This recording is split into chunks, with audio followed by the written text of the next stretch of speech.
Glórias ao nome do Senhor. Salve a igreja na paz do Senhor Jesus. Amém. Quantos recebem essa paz, diga graças a Deus. Estamos alegres na presença do Senhor, que nos concede uma rica oportunidade de estarmos aqui adorando o nome dEle, reunidos com os nossos amados irmãos e irmãs, os quais separaram este precioso tempo para glorificar a Deus e para receber da parte do Senhor. Grandes coisas fez o Senhor por nós, que por isso estamos alegres. Glória a Deus. Vamos aproveitar que a igreja se encontra de pé. Vamos abrir a nossa Bíblia no segundo livro do profeta Samuel, capítulo de número 12, no verso de número 20. Segundo livro do profeta Samuel, capítulo de número 12, verso de número 20, para a glória do nome do Senhor. Enquanto você procura, glorifica, exalta e bendiga o nome do Senhor dos exércitos, o Senhor que se encontra aqui em nosso meio. Em todo tempo é adorado o nome do Senhor. Segundo livro do profeta Samuel, capítulo é o de número 12, verso de número 20. Quem encontrou, diga amém. Amém. Glória ao nome do Senhor. Segundo Samuel capítulo 12, verso de número 20. O título é: Natã, o profeta, repreende a Davi. Verso 20 diz assim a palavra de Deus: Então Davi se levantou da terra, e se lavou, e se ungiu, e mudou de vestes, e entrou na casa do Senhor, e adorou. Então veio à sua casa e pediu pão, e lhe puseram pão e comeu. E disseram-lhe seus servos: Que é isso que fizestes?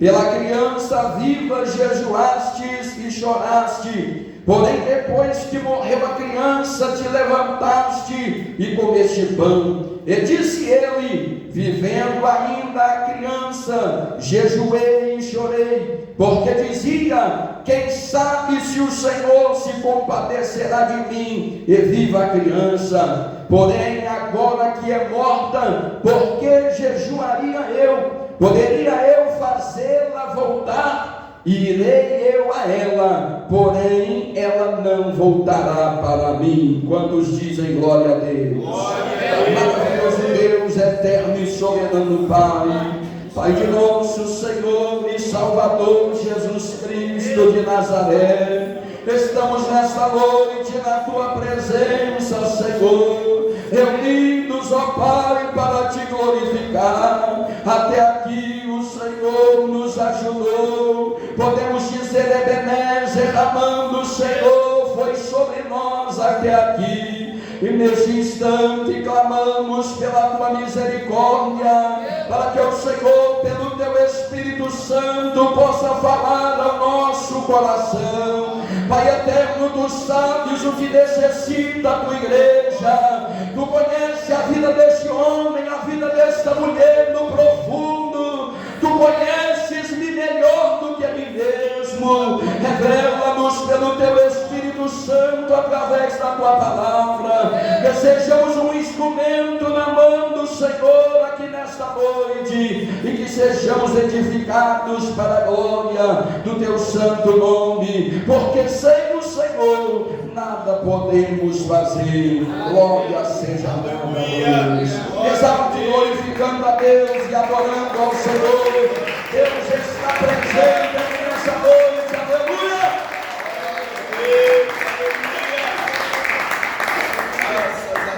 Toda honra, toda glória seja dada ao nome do Senhor dos exércitos.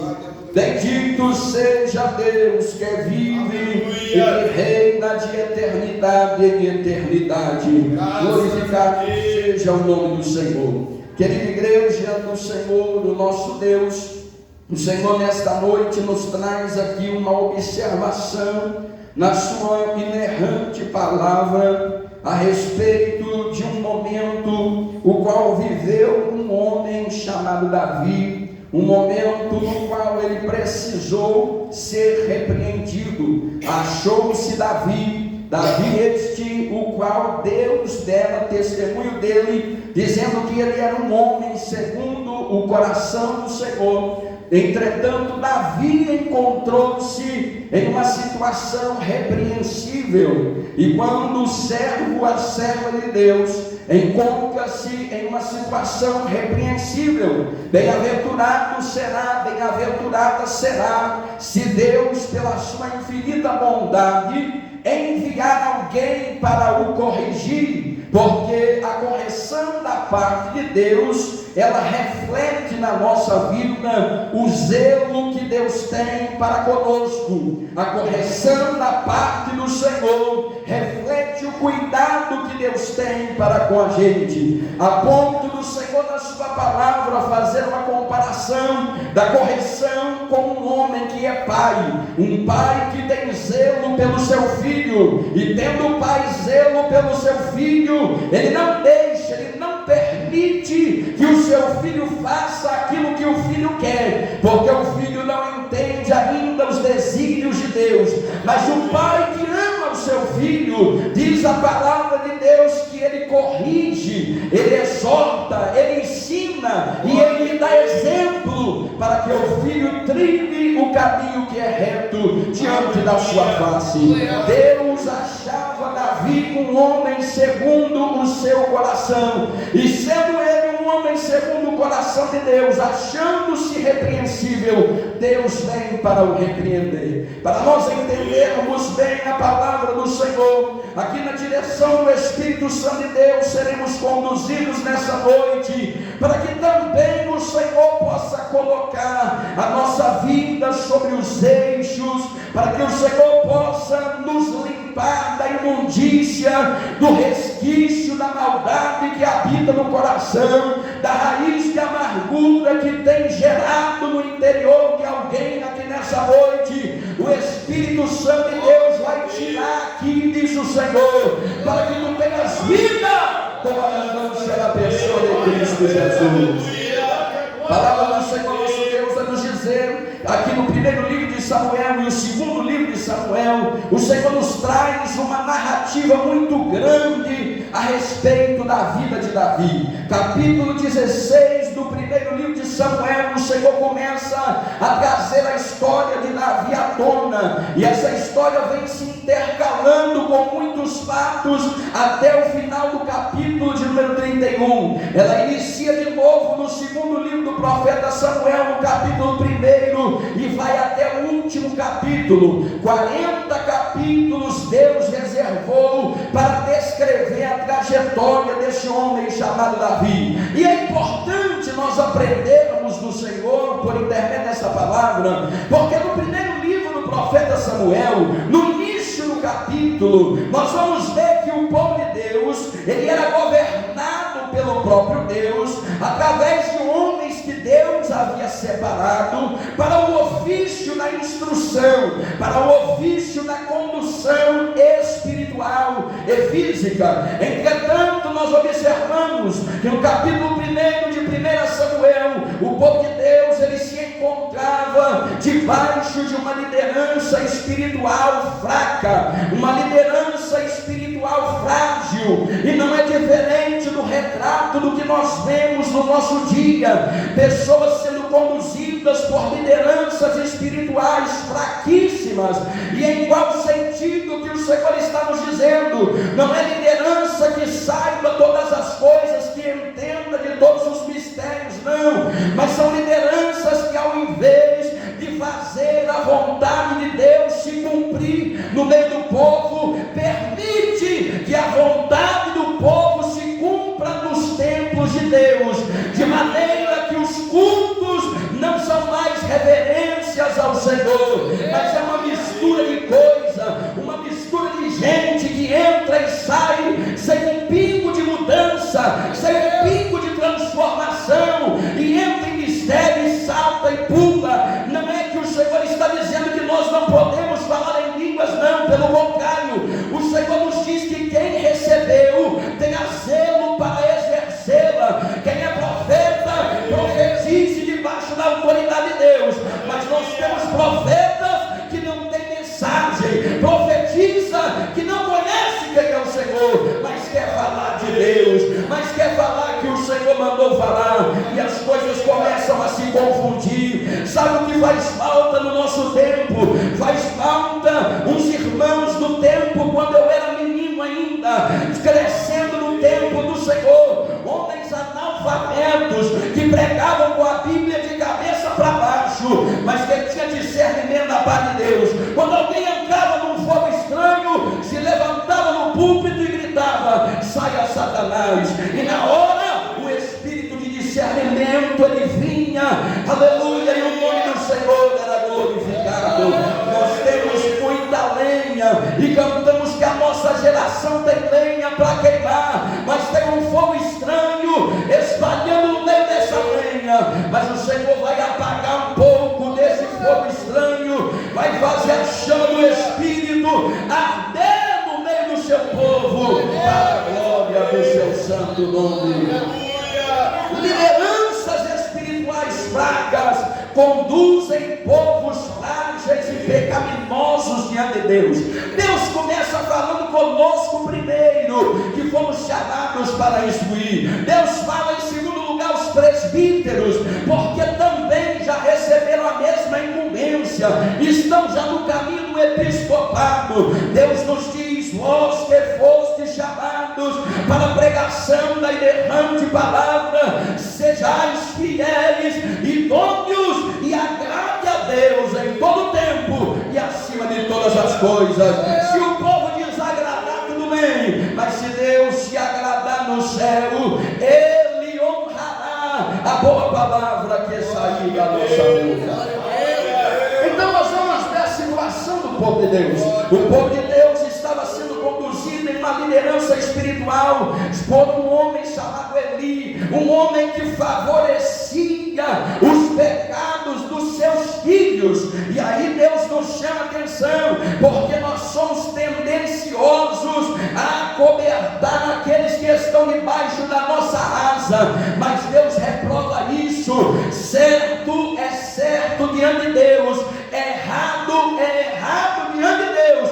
Pode ser rei, pode ser profeta, pode ser pastor, pode ser presbítero, evangelista, diácono, pode ser quem for. Se achar repreensível, a mão de Deus conduzirá alguém para repreender.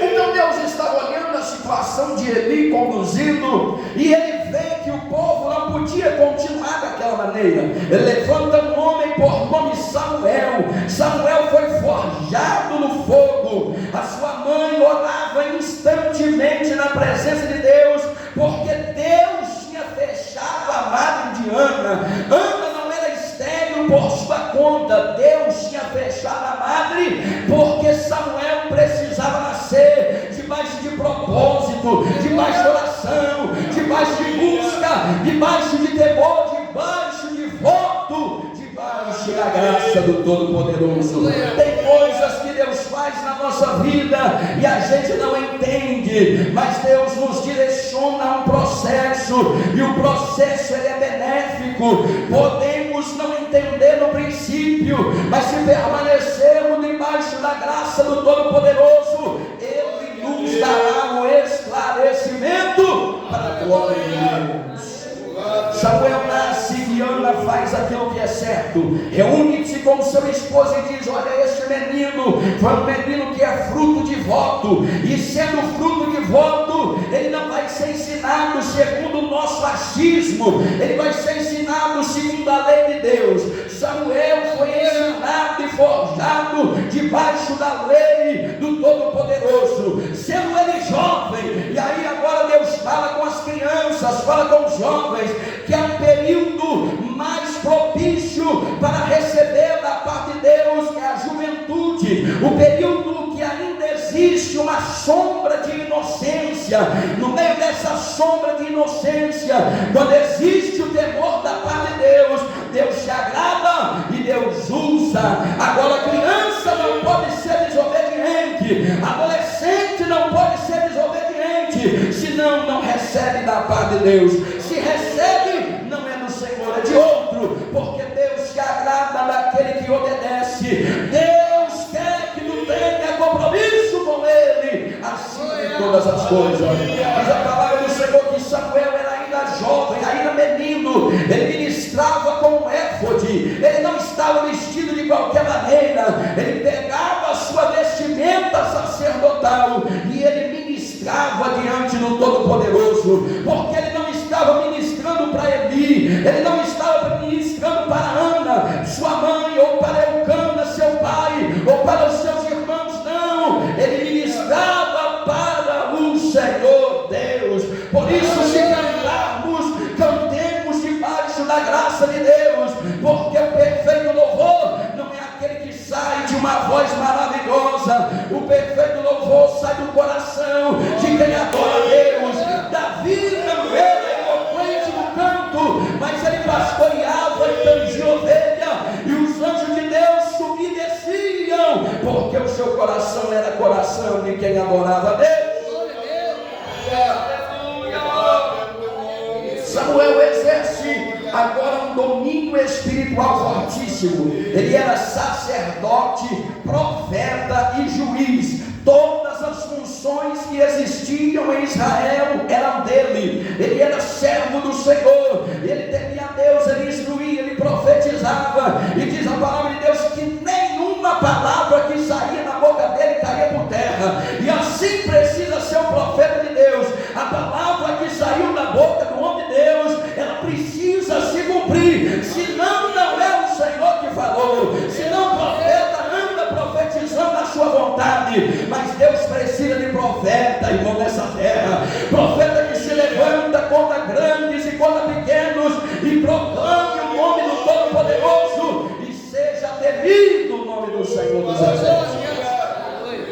E aí Israel vai passar agora para uma liderança espiritual fortíssima. O Senhor estava falando novamente. Entretanto, quando Deus estava calado, o povo andava de qualquer maneira. Quando Deus começou a falar, o povo começou a criticar. O povo começou a achar aquele negócio meio incômodo, porque Deus falava demais, Deus conduzia demais, Deus arrochava demais. E ele olha e diz assim: olha, nós não vamos mais ter juízes em Israel.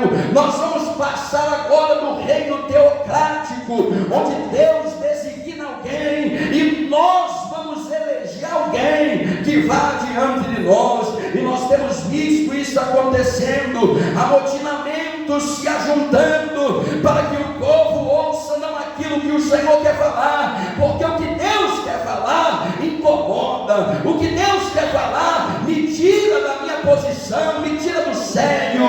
Mas se eu colocar alguém que fala o que me agrada, aí meu coração vai estar feliz todos os dias.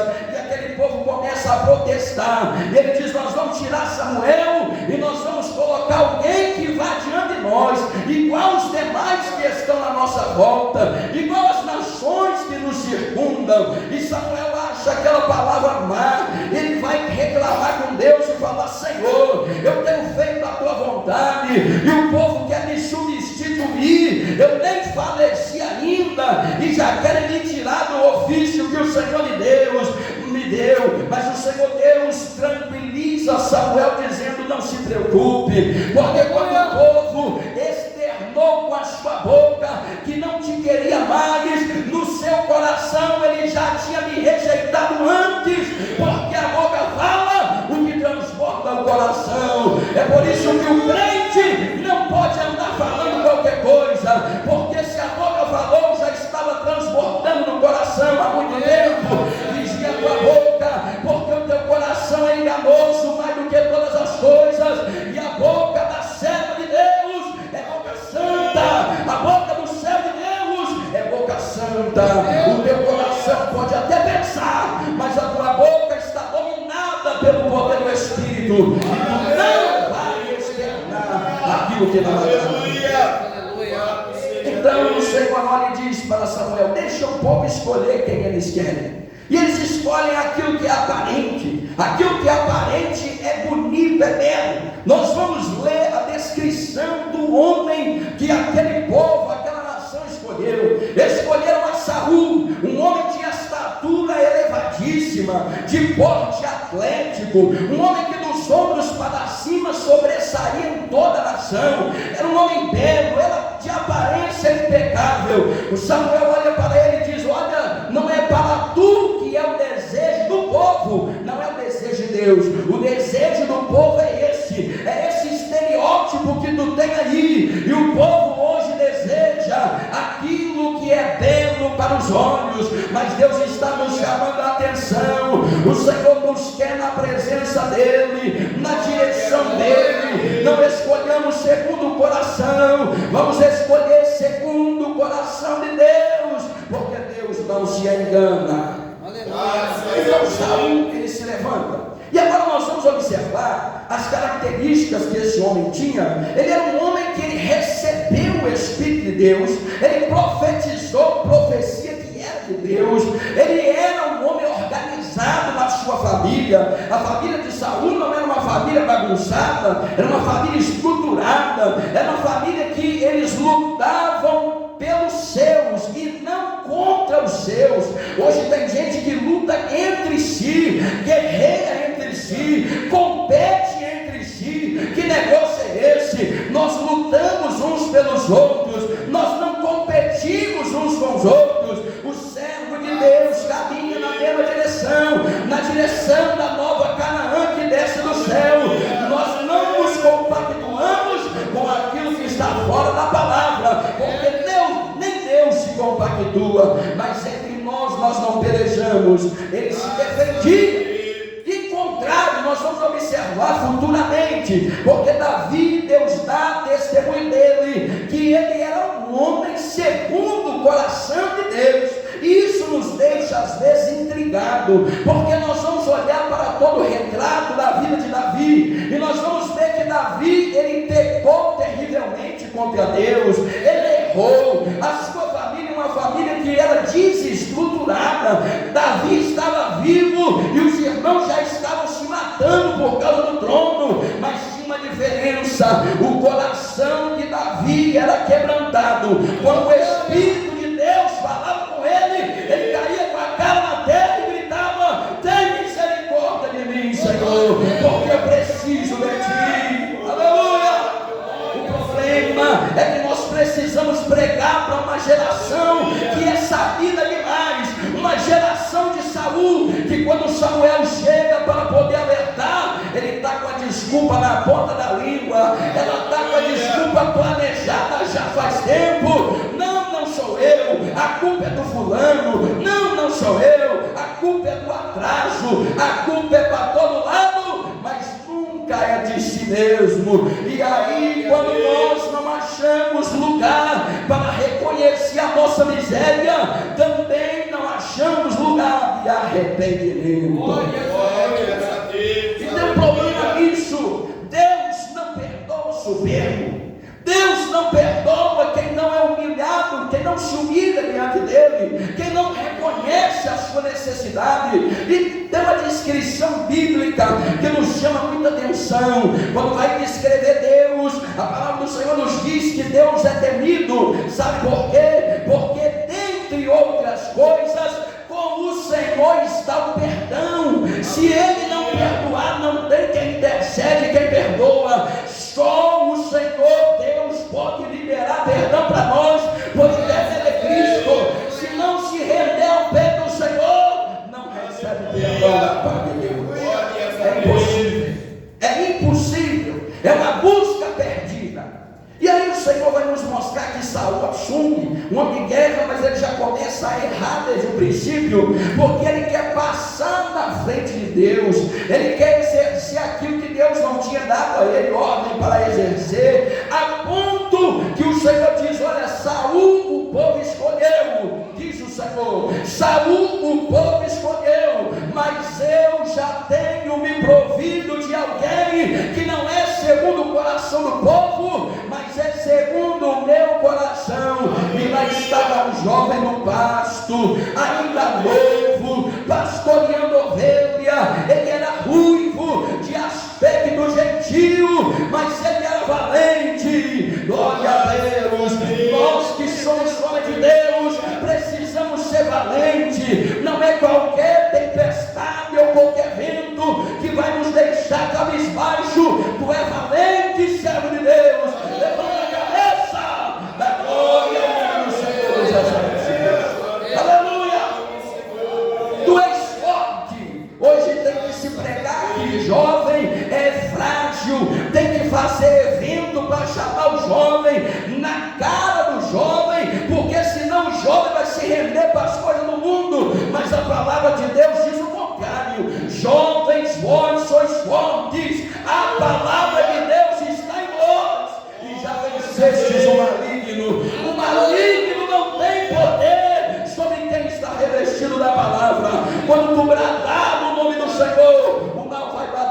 retirada, na autoridade do nome de Jesus.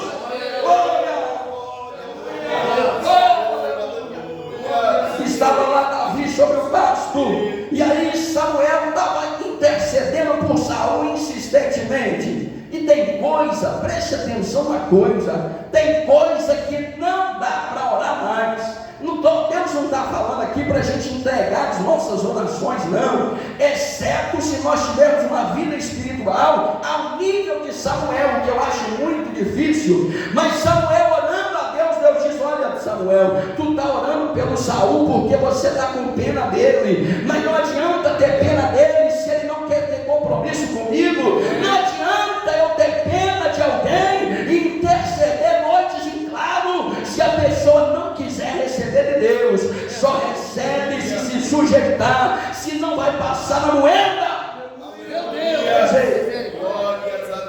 Deus aceita e trabalha em coração que se quebranta. E aí Deus fala: tu está intercedendo de pena, mas esse homem eu já passei dele. E aí o Senhor diz assim: agora tu faz o seguinte, tu enche o teu cântaro de azeite, porque tu vai derramar na cabeça de alguém. E aí Samuel fica com medo, porque ele tinha que ungir um rei, estando o rei ainda vivo. Ele diz: esse homem vai me passar a espada, se ele souber que eu derramei o cântaro de azeite na cabeça de outro, ele vai mandar me matar. Mas Deus diz: não, eu já tenho a estratégia pronta, porque Davi foi chamado, mas ele ainda precisa ser forjado. Nós vivemos numa geração, queridos, que alguém recebe a Cristo como Salvador e já quer ser profeta no dia seguinte. Não funciona assim. Tu vai ser forjado, tu não aguenta nem o vento ainda, tu não passou nenhuma noite em oração,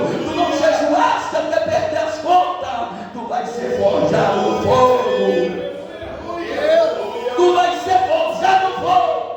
Olha, nós corremos um risco muito sério de perder uma geração inteira desta geração que está por aí, porque ninguém é forjado mais. Agora é só entrar e do jeito que está já vai participar, já vai ficar à vontade. Ninguém é forjado, e aí passa um ano, passa 2 anos, está no mundo de novo. Nós não estamos falando de quem vendeu o compromisso, porque tem quem vai para o mundo porque conheceu a Cristo, mas trocou Cristo por outra coisa. Nós estamos falando de quem não foi forjado, não tem estrutura, não tem mudança. Nós precisamos de uma geração que tenha mudança espiritual, temor de Deus no seu coração.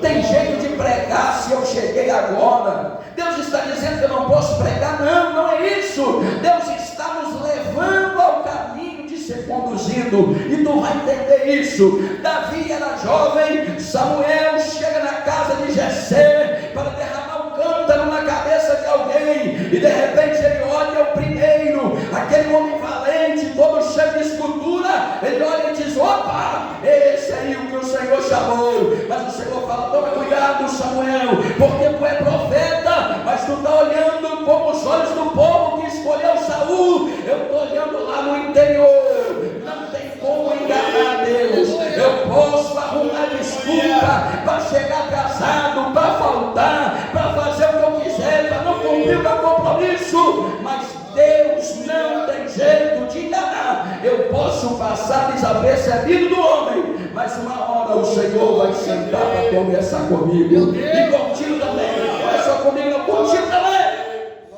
Agora chega. E aí vai passando todo mundo. De repente o Senhor olha, Samuel olha para Jessé e fala: cadê os varões? Já acabou. Jessé estava desacreditado de Davi. Ele diz assim: não, tem mais um ainda, mas é um menino que está lá pastoreando. E aí o Senhor olha para Samuel e fala: olha, ninguém vai sentar na mesa enquanto o menino não chegar, porque eu chamei, foi ele, é ele que eu vou colocar. Eu posso querer pegar atalho para todo lado, mas vai permanecer quem foi chamado por Deus. Chamada, ninguém pode apagar a chamada que Deus deu. Ninguém pode falar mal, pode caluniar, pode fazer o que for, mas ninguém a chamada que Deus deu para o homem. É por isso que Deus tem uma palavra para nós aqui nessa noite. Se tu tem chamada do Senhor na tua vida, zele por ela, guarde ela, cuide dela, porque é tesouro de Deus para ti.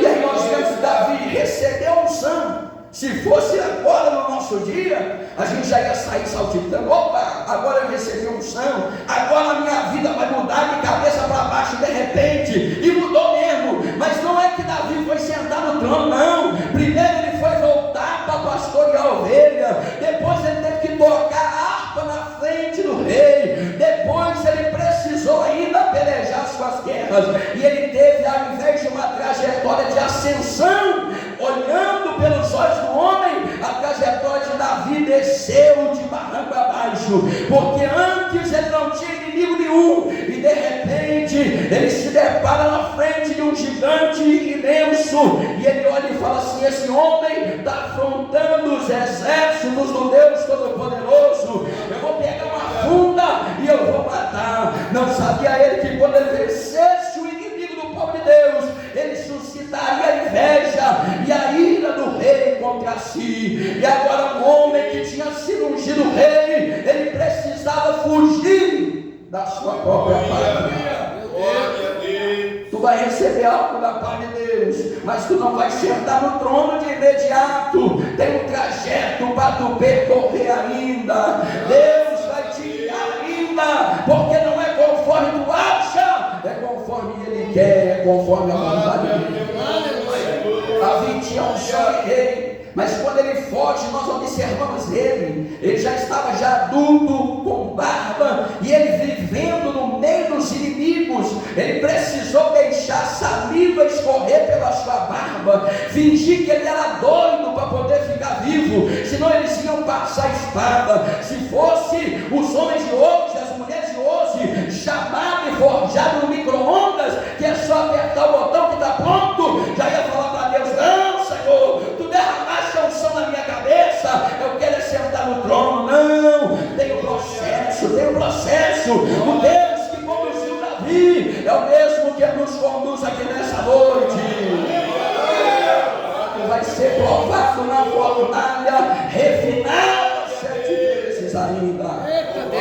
O Senhor me faz lembrar que é certo que Deus ele nos compara com vaso, mas se Deus quiser nos fazer como vasos de ouro, como diz a palavra, alguns de pau, outros de barro, outros de ouro. Sabe como é que o metal ele é forjado? Ele é extraído na natureza, ele é levado na fornalha na temperatura altíssima, ele é queimado, queimado e queimado, e quando ele está vermelho ainda, o ferreiro vem com a marreta e desce a marreta em cima do metal. É assim que nós somos forjados. E tem gente que vem e diz assim: ah, mas a palavra que a irmã falou me tirou da presença de Deus. Deus está te dizendo aqui nessa noite, servo do Senhor, a língua de ninguém vai te tirar da presença dele, porque tu foi forjado no fogo. Nem o fogo te consumiu. Quem tirar a língua de alguém, o teu compromisso é com o Senhor Todo-Poderoso. Aleluia, seja dado ao Senhor. Davi então ele precisa percorrer uma trajetória difícil, finge de doido, e passa-se anos, ele reúne o exército, e aí nós vamos observar que em uma dessas ocasiões Davi estava numa cidade chamada Ziclague, com as suas esposas, com os seus guerreiros, e ele sai para a peleja. Quando ele chega na peleja, os inimigos não estavam lá, e eles se dão conta que a cidade tinha ficado desprevenida. Quando eles voltam para a cidade estava queimada no fogo, as suas mulheres tinham sido levadas, e a angústia era tanta que a palavra de Deus vai dizer que os homens valentes de guerra sentaram no chão e choravam até não aguentar chorar mais. A palavra de Deus que eles abriam a boca para o céu e gritavam até sumir a voz. Mas quando a voz do choro sumiu, a providência de Deus desceu. Graças a Deus. Tu nem chorou ainda e quer ser forjado. Tu nem chorou ainda e quer dar ordem nas coisas que são do Senhor. Calma, que Deus vai te forjar. Na hora que terminar a voz do teu choro, não é porque tu fez manha, não, é quando terminar, que tu não aguenta mais. O Senhor vai dizer diz: é agora, é a minha vez. E o Senhor olha para ele: agora. E é nesse momento em diante que o Senhor começa a trazer Davi para sentar no trono. Depois da trajetória árdua, Deus vai nos levar ao centro da sua vontade. Eita, graças a E Deus. aí não é de mão beijada, não. Davi foi ungido rei em Judá, passou quase 7 anos ainda, aí que ele foi ser ungido rei de Israel. Ele já estava lá com seus 30 anos e recebeu uma profecia quando era novo. E aí nós vamos observar, para nós encaminharmos aqui aquilo que o Senhor quer fechar conosco aqui nessa noite. Nós vamos observar que Davi começa a reinar. O seu reino era próspero, tudo que ele fazia, ele colocava Deus à frente, a ponto de nós observarmos que ele era um homem marcado na história. Deus mesmo chegou e disse para Davi que ele iria o constituir eternamente. E sabe como? Davi, um certo dia, ele chega e chama os seus homens e ele diz assim para Natã, o profeta, esse mesmo que repreendeu a ele disse para Natã: olha, Natã, eu vou construir um palácio para Deus, uma casa para Deus habitar, porque eu habito em casas bem estucadas, mas o Senhor habita nas tendas do tabernáculo. Nós vamos fazer um lugar para Deus operar. Natã olha para Davi e vê um homem segundo o coração de Deus. Ele diz assim: vai e faz, porque Deus é contigo. Mas aí está uma coisa: o profeta estava falando de si mesmo. Quando ele deita a cabeça no travesseiro em casa, Deus chega para Natã e diz assim: olha, tu falou para Davi fazer, mas não é isso não, a coisa é outra, isso aí foi tu que falou, agora quem vai falar sou eu. Ele foi chamado para constituir o meu povo, não é para edificar casa. Quem vai edificar casa para ele sou eu, não é ele que vai edificar para mim. Se nós estivermos na presença do Todo-Poderoso, Deus vai edificar para nós. Eita, aleluia. Mas de onde vai vir o recurso? Não importa, Deus vai constituir para nós. Mas é só para quem está debaixo da graça do Todo-Poderoso, sem arrependimento. E aí nós vamos ver que naquele dia o Senhor diz que de Davi nasceria Cristo. E nós vamos observar a importância disso. O profeta Isaías profetizando no capítulo 11, no verso 1, dizendo que o Messias nasceria 800 anos depois. Ele diz assim: olha, brotará um rebento no tronco de Jessé, da sua raiz tem um renovo, do reino de Davi tem um renovo. O próprio Cristo ressurreto em Apocalipse capítulo 22, ele apresenta para João dizendo: eu sou a raiz e a geração de Davi. Esse homem que era segundo o coração de Deus, mas esse homem pecou de uma maneira profunda. E aí que está uma coisa que é intrigante para nós. Esse homem cometeu o pior adultério que está registrado na Bíblia Sagrada. Ele cometeu o pior homicídio registrado na Bíblia Sagrada. Entretanto, nós vamos ver como é que isso sucedeu. Primeiramente, nós vamos ver Davi fora da posição que ele deveria estar. Em um tempo de primavera, o tempo que os exércitos saíam para a batalha, Davi, ao invés de ir guerrear, ele fica no seu paço real. Ele manda o seu general, mas ele fica. E quando ele fica no seu paço, ele vê uma mulher que estava se banhando lá embaixo. Ela não estava provocando ele, não é isso. Ela estava se banhando, é no seu lugar. Mas Davi estava num lugar mais elevado, ele viu. E ele procurou saber quem é aquela. Aí esse é um problema na vida do ser humano. Quando tu vê, o coração ele se agrada. Se tu cortar o laço aí, tudo bem. Mas ele foi procurar saber quem era. Ele falou: procura saber quem é aquela lá. Trouxeram o relatório. Ela é filha de um dos seus valentes. E tem mais, ela é esposa de um dos seus valentes. E a Bíblia condena o relacionamento mesmo do rei com alguém que era casada. Ela era vetada para Davi, mesmo ele sendo rei, mas ele não se importou com isso. Ele deixou descer o seu coração e disse: traz ela. E levaram ela. E quando leva ela, diz a palavra de Deus que ela estava grávida, porque ela deitou-se com Davi. Davi deitou-se com ela. E aí ele veio numa situação difícil. E quando nós nos vemos numa situação difícil, Deus livre-nos e guarde de situações como essa. Mas na situação difícil, não somos nós que vamos dar gambiarrada para corrigir a coisa. Não, nós vamos pedir misericórdia e direção a Deus. Mas Davi quis encobrir, e a Bíblia diz que aquele que ha coberto o pecado jamais prosperará na presença dele. Jamais. Ele tinha que ter confessado diante de Deus. E aí ele vem e ele diz assim: nós vamos fazer o seguinte, nós vamos trazer Urias da batalha. Nós vamos trazer ele para ele com uma desculpa de que ele vai me dizer como é que anda o andamento da guerra, e eu vou enviar ele para ele deitar com Betseba, porque aí de repente o filho vai ser dele, porque ele na guerra não tem como Betseba ter um filho dele. E ele traz, e ele arma a isca e tenta colocar Urias com ela, mas Urias diz para o rei: não, como é que eu vou estar no meu aposento com a minha esposa, sendo que o meu povo está em guerra, em batalha, sendo que eu estou pelejando? Olha o compromisso do homem. E hoje nós temos obreiros, obreiras nesse mundo em geral, nesse mundo gospel que tem por aí, que não tem um pingo de compromisso com nada, mas ele olha e diz: não, eu sou valente do Todo-Poderoso, eu sou valente do Rei, o meu lugar é na batalha, quando eu voltar na batalha eu vou estar com ela, mas agora não.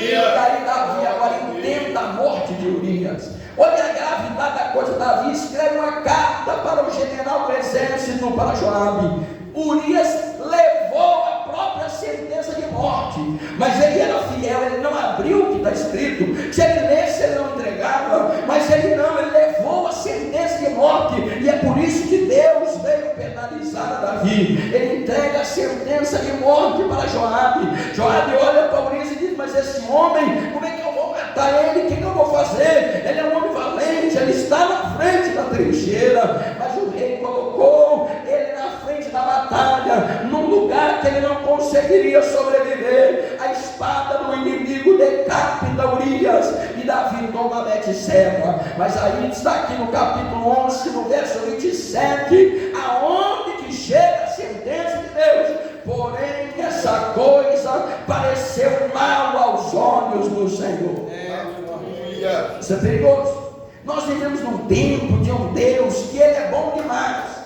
Ele passa o pano para todo mundo, não precisa consertar, não precisa nada. Mas aquilo que não agrada a Deus, só o arrependimento genuíno pode trazer perdão. Deus quer perdoar alguém aqui nessa noite. Alguém que está carregando, aleluia, o nome do Senhor dos Exércitos, o peso do pecado cometido, mas Deus vai te macerar aqui. Se tu se render aos pés dele, tu vai receber o perdão aqui hoje, para tu sair restaurado na presença do Deus. E aí Natan chega com uma parábola para Davi. Ele olha para Davi e diz assim: olha, Davi tinha um certo homem, e olha como é que a gente é bom para julgar, nós somos assim. Ele tinha um homem que ele era muito rico, ele tinha ovelhas, ele tinha vacas, e ele tinha um vizinho pobre, que ele tinha uma cordeira só. Ele pegou essa cordeira, ele tratou dela, ele cuidou dela, daquilo que ele comia ele dava para a cordeira, do copo que ele bebia ele dava para a cordeira. Mas um dia um viajante veio à casa desse homem rico, e o homem rico, ao invés de tomar das suas vacas, das suas ovelhas, ele tomou a cordeira do seu vizinho pobre, matou ela e serviu para o seu visitante. Davi se coloca em fúria. É assim que a gente é. A gente, na hora de julgar o outro, o dedo está prontinho para poder apontar. Ele coloca em fúria e diz: esse homem é digno de morte. E Natan olha para ele e fala: esse homem é tu, é você, esse homem é digno de morte. Meu Deus, é assim. E assim somos nós, sem a graça do Todo-Poderoso. A gente anda achando que é muita coisa, mas nós somos dignos de morte. Só o sangue de Jesus pode nos garantir vitória. E aí Natan começa a narrar e falou: esse homem é tu, porque tu tinha o reino, tu tinha a esposa, tu tinha a concubina, tu tinha troféu de guerra, tu tinha terra, e se te faltasse alguma coisa ainda, se isso fosse pouco, tu é servo de Deus, era só tu dobrar o joelho e clamar, porque Deus ia te dar. O crente não precisa andar fazendo cambalacho para conseguir nada. Se tu precisar de alguma coisa, dobra o joelho e clama ao Todo-Poderoso, porque Ele vai te conceder. Aleluia. E aí que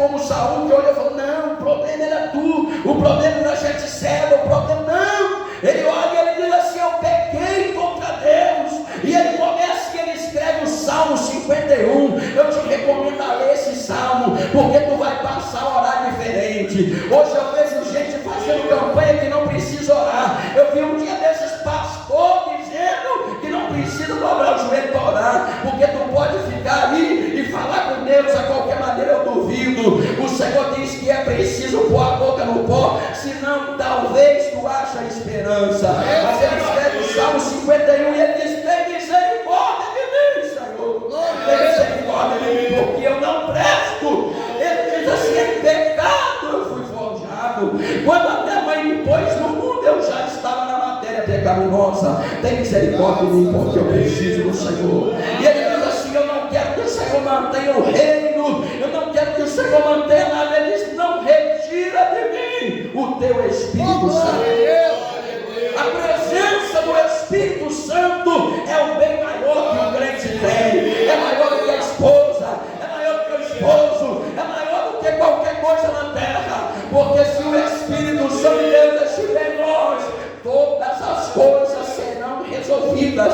Quem está dizendo não sou eu tenho autoridade no nome do Senhor para te dizer nessa noite: se o Espírito de Deus estiver em ti, todas as coisas serão resolvidas. E Deus quer que nós tenhamos um coração segundo dele. Deus não está dizendo para nós darmos lugar ao pecado, não, porque o pecado sendo consumado gera morte. O Senhor, após o pecado, ele olha para Davi e diz assim: olha, tu vai achar graça. A lei diz que tu deveria morrer pelo adultério e tu deveria morrer de novo pelo homicídio, mas tu não morrerás, porque tu reconheceu que quando tu te colocar nos pés do Todo-Poderoso, tu vai receber vitória.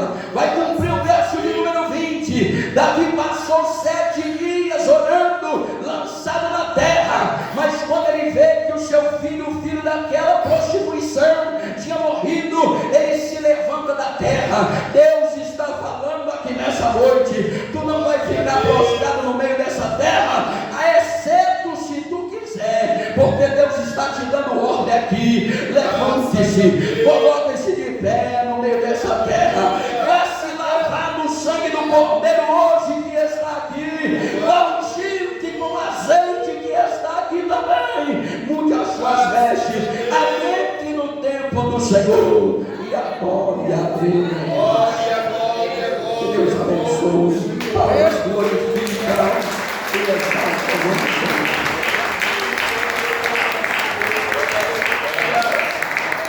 Graças a Deus. Louvado